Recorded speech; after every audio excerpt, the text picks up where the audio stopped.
Your small account is not failing because it's small. It's failing because your mind is treating trading like a threat and you don't even know it. Every hesitation, every revenge trade, every time you moved a stop loss just this once. That wasn't weakness. That was your nervous system doing exactly what nervous systems do, protecting you from pain.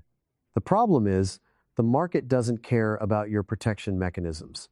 It just keeps moving. You are not undercapitalized. You are under-psychologized.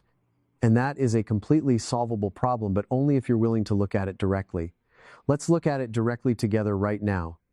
I want you to stay with that for a moment before we go any further. Because I know what happens when most traders hear something like that. They nod, they think, yeah, psychology, I get it. And then they go right back to looking for a better indicator. Another entry signal, a different moving average crossover that maybe this time will finally make everything click. I understand that impulse. I really do. Because it is so much easier to believe the problem is out there in the chart, in the system, in the broker, in the market maker who's hunting your stops than it is to turn around and look in the mirror. Looking in the mirror is uncomfortable. Looking at a chart is not. And so we keep looking at charts. But here is what I have spent decades learning, watching, observing in traders at every level, from people trading a $500 account in their bedroom to professionals managing millions in institutions. The problem is almost never the strategy. The problem is almost never the system. The problem is the space between the system and the human being executing it. That space, that invisible, uncomfortable, deeply personal space, is where accounts go to die. And it's also, when you understand it, where consistent traders are actually born. So let's go into that space today. Let's really go in. Because if you've been struggling, if you've had a strategy that looks good on paper, maybe even looks good in backtesting, and still somehow manages to hemorrhage money when you trade it live, then what I'm about to share with you is going to feel like someone finally turned the lights on in a room you've been stumbling around in the dark. And I want to start by telling you something that I think is the most important thing you could hear right now before we get into any of the principles or the practices or the psychology frameworks. I want to start by telling you this. You are not broken. I need you to actually hear that, not just read it, not just let it slide past you. You are not broken. You have not been beaten by the market. You have not been proven to be someone who cannot do this. What has happened is that you have been misled, genuinely, deeply, systematically misled into believing that the chart is the whole game. That if you just get the technical analysis right, the money will follow. That if you just find the right setup, the right risk to reward ratio, the right time frame, everything else will fall into place. That is the great lie of trading education. And it has cost more people more money than any bad trade ever could. Because here is the truth, and this is something I have observed so many times that I would stake everything I know on it. A profitable strategy in the hands of an undisciplined mind is not a profitable strategy. It is just a more sophisticated way to lose money. The strategy is only as good as the psychology executing it, always, without exception. Now, I want to tell you a story, not because stories are decorations on top of the real content, but because I believe stories are how we feel things before we understand them, and you need to feel this before it will actually change anything for you. Imagine a roulette wheel, a real one in a real casino, spinning on a real table. Every single spin of that wheel is completely independent of every spin that came before it. The wheel has no memory. It does not know that red came up 4 times in a row. It does not know your name. It does not know that you're on a losing streak or that you really need this next spin to go your way because rent is due on Friday. It just spins, and wherever it lands, it lands. Now picture a trader, not a bad trader, actually a pretty good one. They've done their homework. They have a system with a genuine statistical edge. Maybe it wins 60% of the time when tested objectively. That is a real edge. That is something worth having. And they sit down at their screens and they take 3 trades in a row, and all 3 of them lose. 3 losses in a row. Now, statistically, If your system wins 60% of the time, you will have streaks of 3, 4, 5 losses in a row on a fairly regular basis. That is just mathematics. That is just what probability looks like in the real world. It is not smooth, it is not clean, it is not evenly distributed. It comes in clusters and streaks that look meaningful when you're inside them but are completely random in their distribution. But here is what happens inside that trader's mind after 3 losses. The losses start to mean something. The first loss, okay, that's part of trading. The second loss, maybe I'm missing something. The third loss, this strategy is broken. Something is wrong with me. The market is against me today. I should stop, or I should double down, or I should switch to a different setup, or I should just get out of this trade early before it turns into another loss. None of those thoughts are connected to reality. All of them are stories. The mind took 3 random outcomes, 3 spins of a wheel that has no memory, and wove them into a narrative about what they mean about the strategy, what they mean about the market, and most dangerously, what they mean about the trader, about you. And that narrative, that story about what 3 losses in a row means is what kills the edge, not the losses themselves. The story about the losses. Because once you have a story, you start trading the story instead of trading the system. You start making decisions based on what you believe is happening based on this invented narrative about patterns and curses and broken strategies, instead of making decisions based on your actual edge, your actual probabilities, your actual plan. And the moment you start trading your feelings instead of your system, you have handed your edge back to the market. The roulette wheel doesn't know you had 3 bad spins, but you do. And the knowledge of those 3 bad spins, and more importantly, the meaning you've attached to them, is changing your behavior in a way that makes the next outcome even less likely to be in your favor. Because now you're not executing cleanly, you're hesitating, you're second-guessing, you're adjusting your position size based on how the last trade felt rather than what your system calls for. You are a human being trying to operate in a probability-based environment while carrying the full emotional weight of your personal history. That is an incredibly difficult thing to do, and nobody tells you that going in. I want you to sit with that for a moment, because I think there's something in there that might feel a little bit like relief if you let it. It's not that you're weak, it's not that you're stupid, it's not that you're not cut out for this. It's that you are a human being with a human nervous system, a human brain, a human set of emotional responses that were built over millions of years of evolution to keep you alive. And you are trying to operate in an environment that requires you to do things that are fundamentally counterintuitive to almost everything your nervous system was designed for.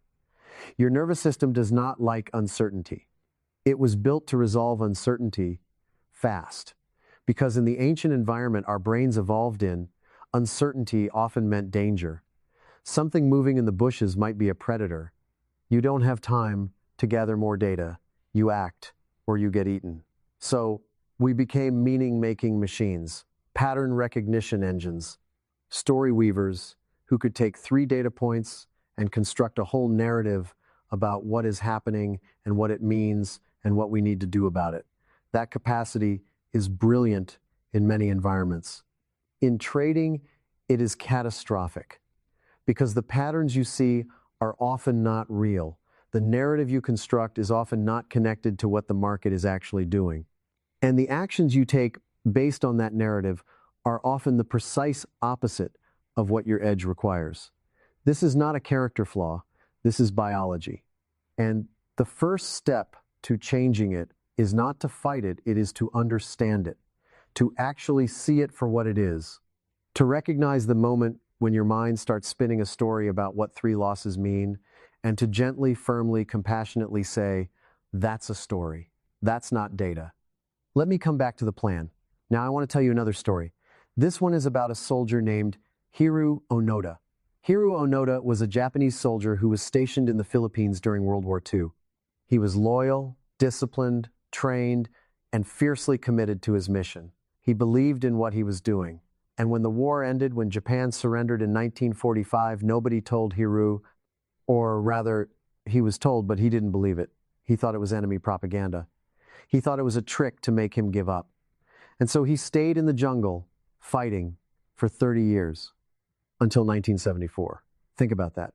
A man who was skilled, disciplined, committed, willing to sacrifice everything, fighting a war that had been over for 3 decades. Not because he was crazy, not because he was foolish, but because he was operating on beliefs that were no longer true.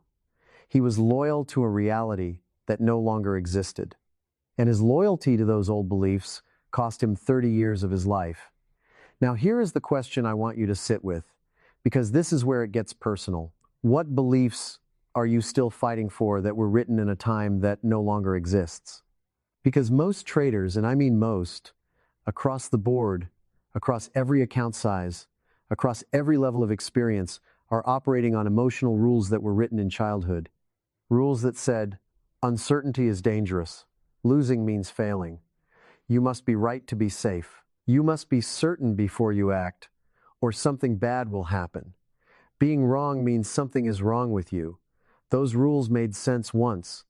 They were survival strategies in an environment where adults had authority over your outcomes, where a wrong answer in school had real social consequences, where emotional vulnerability could genuinely get you hurt. Those rules were written to protect you, and they did protect you in the environment they were designed for. But the market is not that environment. The market doesn't care whether you were right or wrong. The market has no opinion about you. The market does not punish you for being wrong. It simply moves, and your position either aligns with that movement or it doesn't. There is no judgment in it. There is no verdict on your worth as a human being. There is just price, moving through time, and your position relative to that price. And yet, when a trade goes against you, the old rules fire up. The old survival software activates.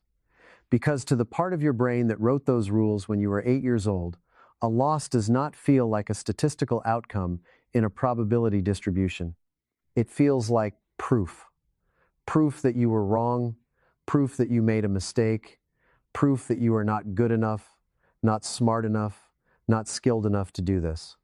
And the nervous system responds accordingly with anxiety, with denial, with desperate hope that the trade will turn around, with the impulse to add to a losing position because admitting the loss means admitting the verdict, and the verdict is intolerable. You are not losing trades because you have a bad strategy. You are losing trades because you are running software that was written for a completely different operating environment. You are Hiru Onoda in the jungle, loyal to a mission that the world has moved past, fighting a war that ended long ago. But here's the difference between you and Hiru. You are watching this right now. You are here in this moment listening to this, which means some part of you already suspects that something is off. Some part of you has already started to question the old rules. And that questioning, that willingness to actually look at what's been running under the hood is the beginning of everything. So let's build something now. Let's take what we've felt in these stories and turn it into a framework you can actually live in. Because stories are how we feel it, but principles are how we change it. And there are 4 principles that I want to give you today. 4 ideas that if you actually let them land, not just understand them intellectually, but actually let them rearrange the way you see yourself, and the market will change the trajectory of your trading in a way that no indicator, no strategy, no system ever could. The first principle is this: the market is neutral. You are not. Read that again. The market is neutral. You are not. The market does not know your name. It does not know your position size. It does not know that you need this trade to work to cover this month's expenses, or that your spouse is skeptical about your trading, or that you've had 3 bad weeks in a row and your confidence is hanging by a thread. It does not know any of that. It simply moves. Price goes up, price goes down, price goes sideways. The market is doing what markets do, aggregating the decisions of millions of participants into a constantly shifting price discovery process. That is all. There is no agenda. There is no malice. There is no intelligence in the market that is specifically targeting your stop loss or waiting for you to enter before reversing. And yet, every emotion you feel while watching price move is real. The anxiety when a trade goes slightly against you, the hope when it starts to recover, the dread when it breaks below a key level, the euphoria when it rips in your direction, all of those emotions are real. They are vivid, they are physical, they are powerful. But here is the thing I need you to understand. Those emotions are yours. You brought them. The market did not create them. The market was just the trigger. The emotions themselves came from inside you, from your beliefs, your history, your nervous system, your story about what winning and losing mean.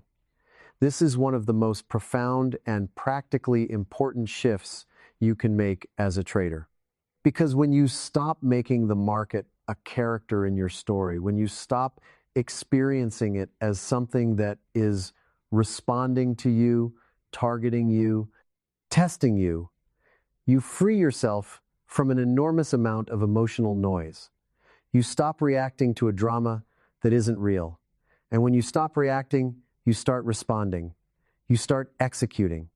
You start making decisions from your plan instead of from your feelings. And that right there is the difference between a reactive trader and a consistent one. Now, here is the paradox inside this first principle. And I want you to stay with the paradox rather than trying to resolve it too quickly. If the market is neutral and your emotions are yours, then your emotions are not evidence about the market. They are evidence about you. When you feel anxiety, that anxiety is not telling you something true about what the market is going to do next. It is telling you something true about what is happening inside your nervous system. And that is actually extraordinarily valuable information if you know how to read it. Because when you feel that anxiety, you can stop. You can recognize there's a belief firing right now. There's some old rule telling me this is dangerous. Let me look at it. Is this anxiety coming from a real signal in my system, an actual indication that this trade setup is compromised? Or is this anxiety coming from the fact that I've had 2 losses today and my brain is now treating every trade as a threat? Learning to distinguish between those two kinds of anxiety is one of the highest level skills a trader can develop. And it starts with understanding the first principle. The market is neutral. What is not neutral is you. The second principle is this. Consistency is a state of mind before it is a set of results. And I know that sounds backwards, because our instinct is to say, if I get consistent results, then I'll feel like a consistent trader. We think results come first and identity follows. But I have watched enough traders over enough years to say with complete confidence, it works the other way around. You have to think like a consistent trader before the results appear.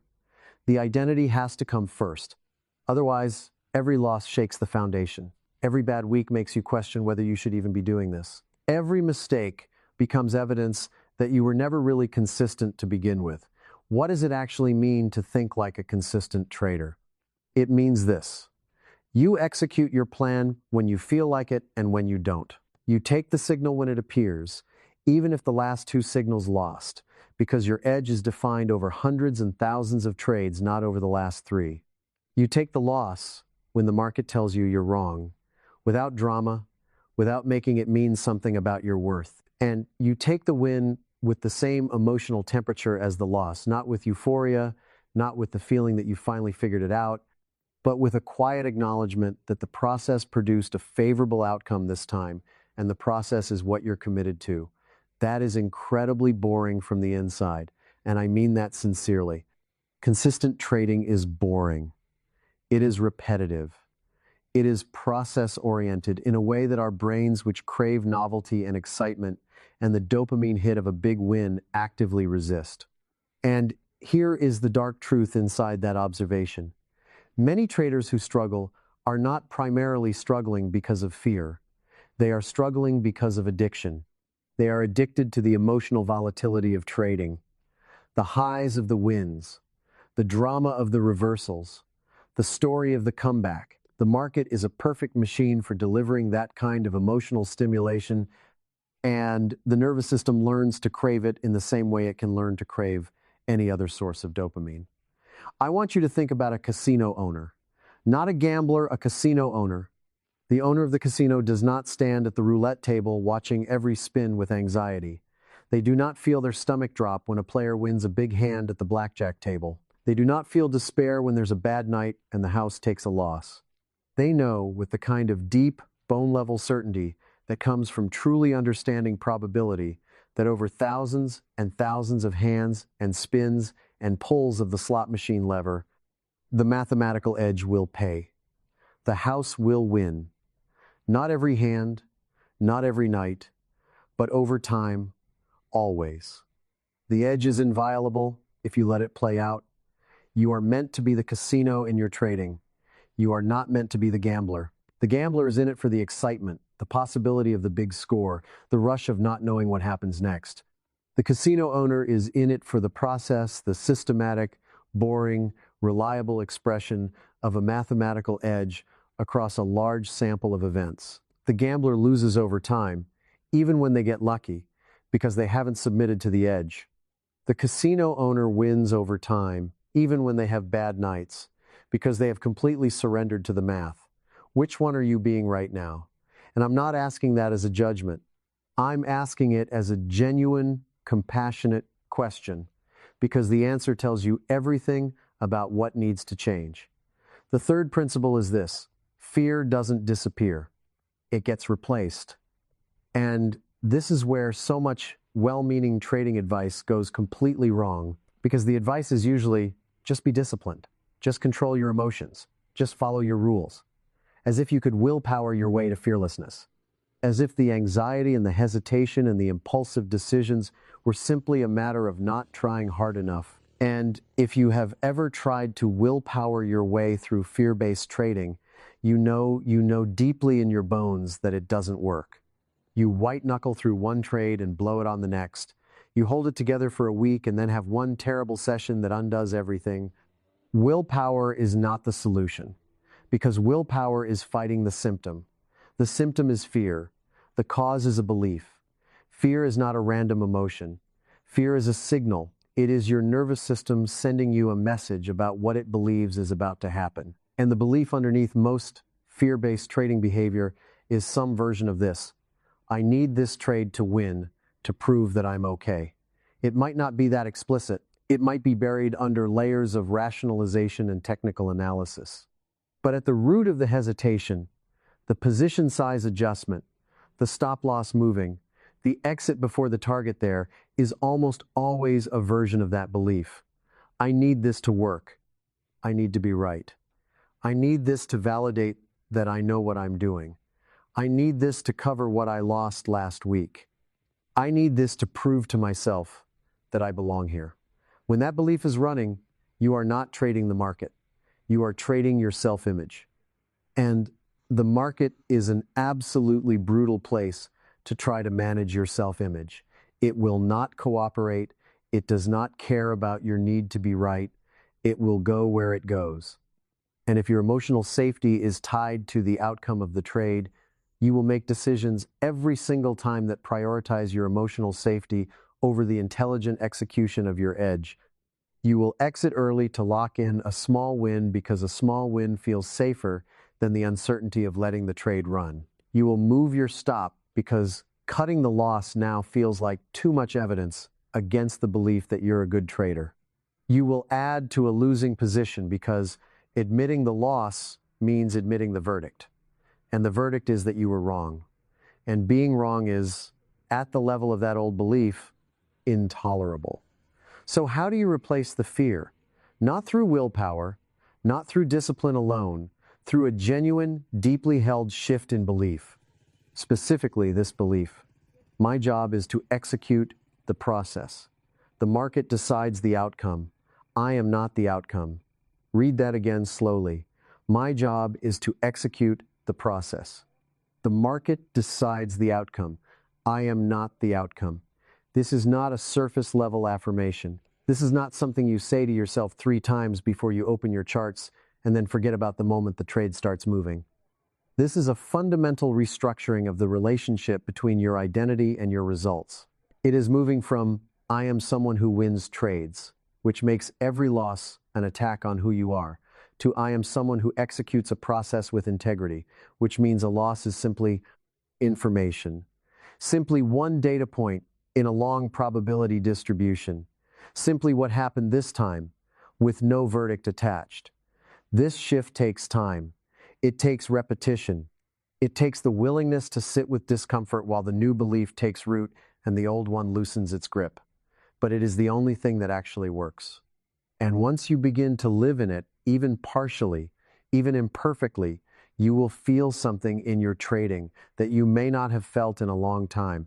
You will feel something that feels almost like freedom, because you will no longer be at war with yourself every time you sit down at the screen. You will no longer be managing two problems simultaneously, the problem of what the market is doing and the problem of what that means about you. You will just be executing calmly, cleanly, one decision at a time. The fourth principle, and this one I want you to hear differently than you've probably heard it before, is this. Your small account is not your obstacle.